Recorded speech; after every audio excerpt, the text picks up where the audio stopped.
would burn down under mysterious circumstances. And then you entered into negotiations with the city. What did you learn from that kind of after episode, if you will, without going into some of the other earlier detail, which is very interesting in terms of what did you learn about people living together and organizing themselves too? Two separate questions.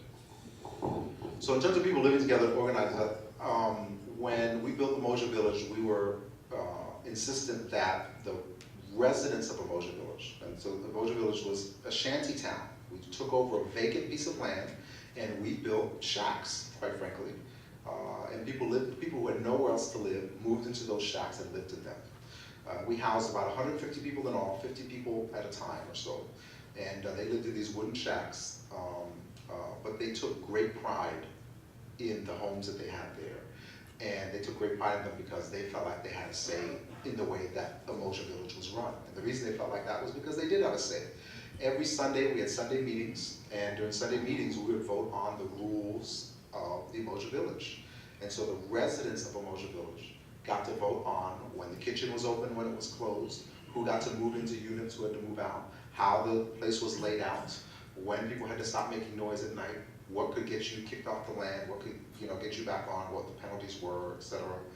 So the residents of Emoja Village engaged in direct democracy. And it was amazing because these were people who were, in some cases, living on the street, living under a bridge, people walking over them, ignoring them. And then several days, several months, several weeks, whatever later, they were voting on how their village was run. They were engaged in direct democracy. They were elected officials for all intents and purposes without the election work. But they got to decide how their city was run. And I think, in my opinion, I'm certainly not an expert in this area, but I think they ran their village much better and with much more integrity than the elected officials of the city or Miami-Dade County. And I think we learned something about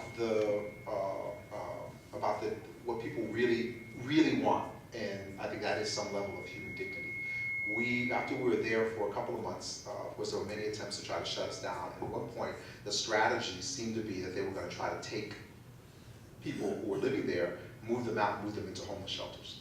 So they came by with what we call the green shirts, which is the City Miami homeless people City Miami employees who deal with the homeless populations, came around their truck and said, look, come in, get in the truck, we'll take you down to the homeless shelter. We have sandwiches in the truck, come in, you can have a sandwich, you can take you down to the homeless shelter, you can have a thing. And they were going around trying to, they got a couple of people, and we were glad. If people want to go and move there, great. Move there, that gives us more room to have other people who want to come in. But they were doing the hard sell with people. And I remember one resident in particular, they said to him, look, why do you want to live in this box here? You come over with me, we'll put you in a room with air conditioning. He said, I would rather have dignity than air conditioning, and you don't treat me with any dignity. They're also pumping them for information.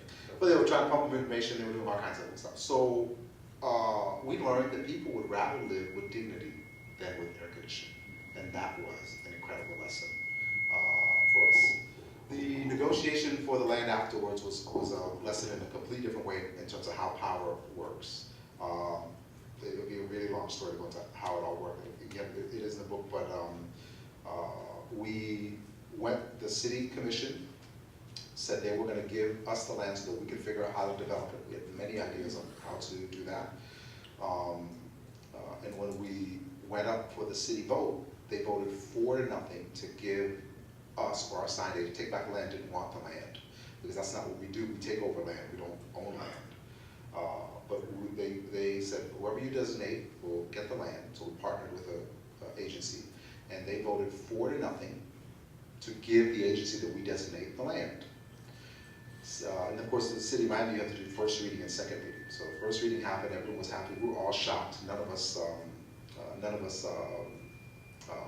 were all shocked and none of us celebrated because we thought it was some kind of trick.